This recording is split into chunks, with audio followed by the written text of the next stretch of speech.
entrevistas foi decidida em sorteio. Uma nova rodada no Jornal Nacional já está marcada para o fim de setembro. Os candidatos se comprometeram a não usar as entrevistas no todo ou em parte na propaganda eleitoral obrigatória na TV e nos pediram que registrássemos esse compromisso no ar.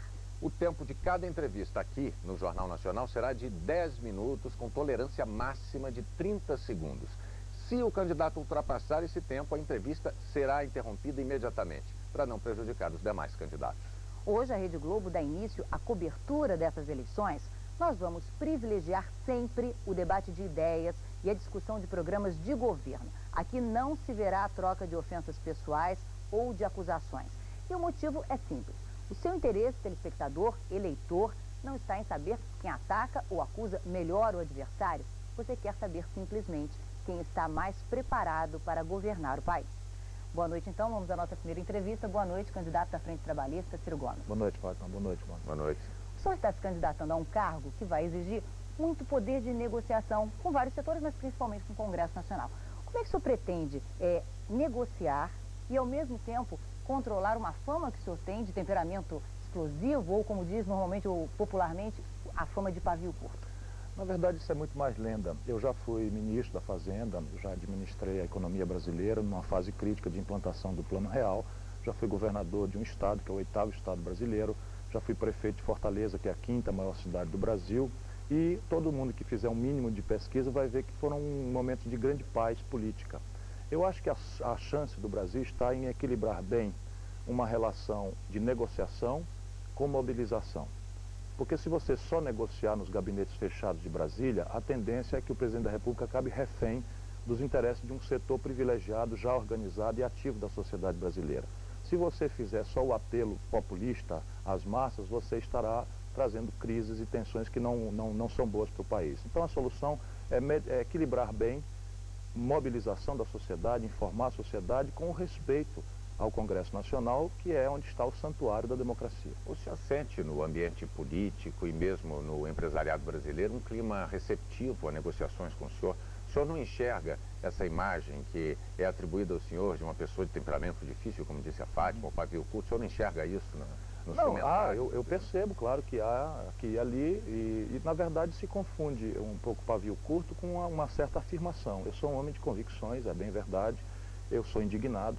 O Brasil tem hoje coisas que não dá para você, a não ser que você seja um verme, para ficar bancando o Lorde inglês, quando uma sociedade está com 11 milhões e 500 mil pessoas desempregadas, a violência desafia pela impunidade o próprio Estado de Direito Democrático, as epidemias medievais estão de volta, os salários encolhem a 11,5% em 12 meses, a indústria está numa queda livre, enfim, não faltam razões para que um brasileiro esteja indignado.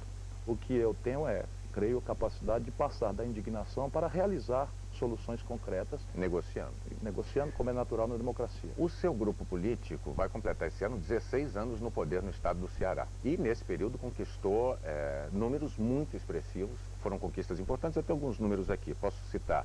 A mortalidade infantil hoje é 1/3 do que era há 16 anos. Nós ganhamos o Prêmio Mundial das Nações Unidas. Exato. Os domicílios particulares com saneamento básico adequado, eles foram duplicados nesse período de 16 anos, o PIB do estado dobrou.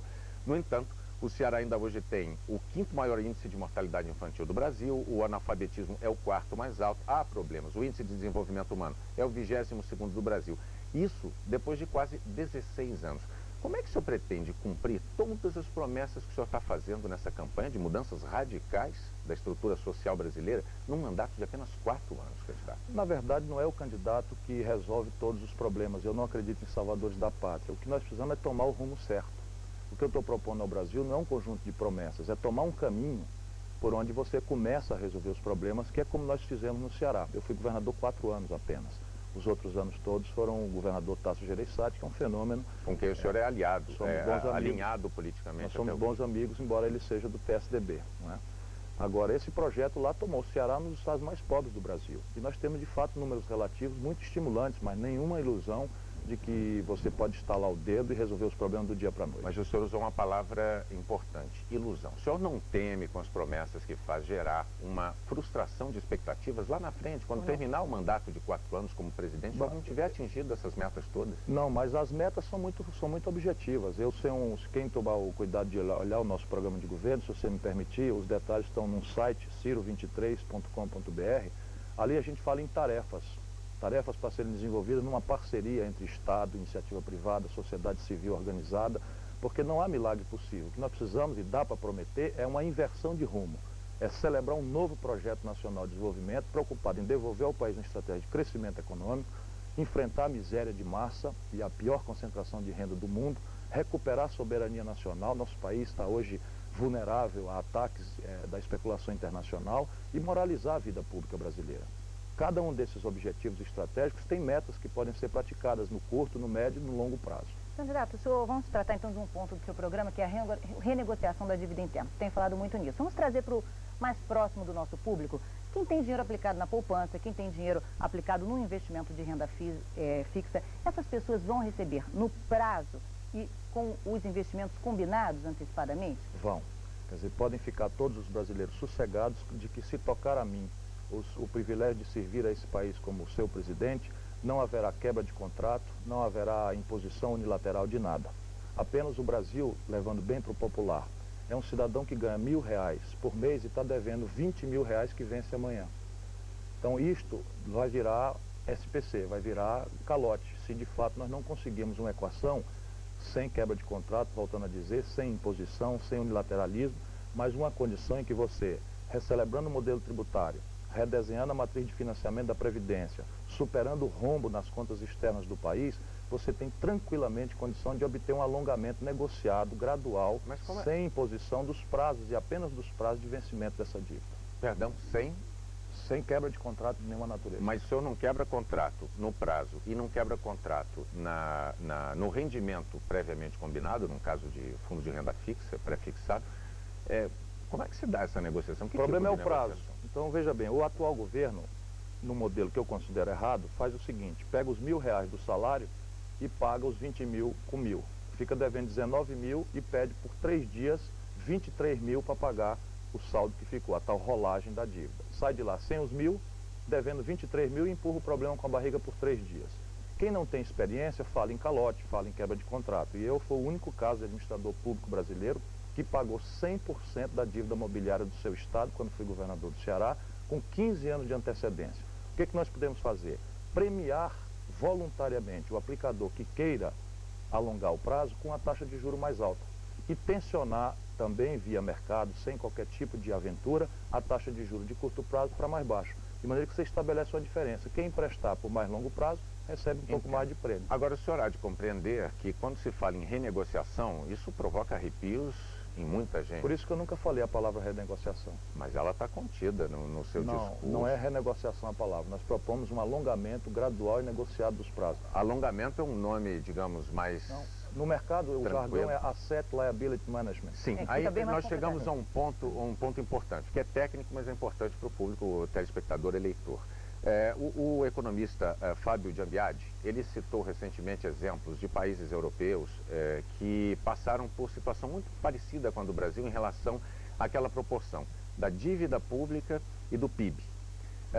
Ele cita como exemplo, além de Itália, Bélgica, ele cita como exemplo a Irlanda. A Irlanda tinha um caso até mais dramático do que o nosso. Proporcionalmente era o dobro da dívida. A dívida em relação ao PIB era o dobro do nosso problema.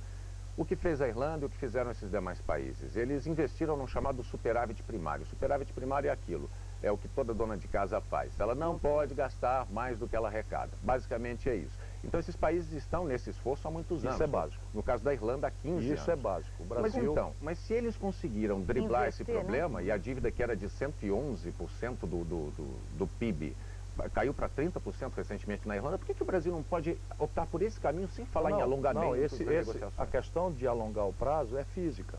A questão básica é o seguinte, que o governo brasileiro atual encurtou de tal forma os prazos da dívida e está encurtando todo dia, que quando o próximo governo assumir, você simplesmente vai arrecadar com toda o superávit que você quiser imaginar, no mais generoso dos superávites, ainda assim fisicamente não é suficiente. Então você tem que evitar a inflação, eu ajudei a fazer o Plano Real, tem um compromisso com a estabilidade, você tem que evitar o calote. A única coisa que você pode fazer é o que o mercado conhece, Asset Liability Management, mas isso não é absolutamente central no nosso programa. O central no nosso programa é devolver ao país uma condição de crescer a economia, sem o que mesmo essa dívida não tem condição de ser administrada. E os empregos que a população precisa para poder trabalhar e a massa de salários. Para crescer a economia, a taxa de juros tem que cair. Para a taxa de juros cair, você precisa reformar o sistema tributário, refundar as bases do financiamento da Previdência, eliminar o rombo na conta externa e aí sim ter a condição objetiva para que a dívida não leve todas as energias que hoje faltam para a saúde, para a segurança, para a educação. Em relação à reforma tributária, o senhor tem falado também num imposto sobre o consumo supérfluo. O que seria isso? O que seria para a gente entender melhor? É uma o lista. consumo Nosso tempo está supérfluo? terminando, hein? Tá, claro. É uma lista. A gente lista bebida, cigarro, cosmético, óbvio. Né? Mas até certo ponto, carro de passeio, tira táxi, que não devia pagar imposto nenhum, porque é outro instrumento de trabalho. O resto você faz uma tributação maior, porque são produtos que não são de primeira necessidade. E nós podíamos cobrar no consumo dos E é mais na hora? ricos. Na hora da compra? Ponta, isso, na hora de comprar. Isso já foi aplicado em algum outro país, esse tipo de... Você tem isso em alguns países da Europa, que tem uma tendência, e isso é um imposto muito justo. Porque ao invés de você cobrar na produção, atrapalhando a capacidade de exportar, de produzir, de gerar emprego, você cobra no consumo. Que países que o senhor poderia citar, candidato? Essa tendência de tributação progressiva do consumo está na Europa Ocidental inteira. Agora, só uma coisa, alguns tributaristas dizem que como a pessoa que ganha menos gasta quase tudo no consumo,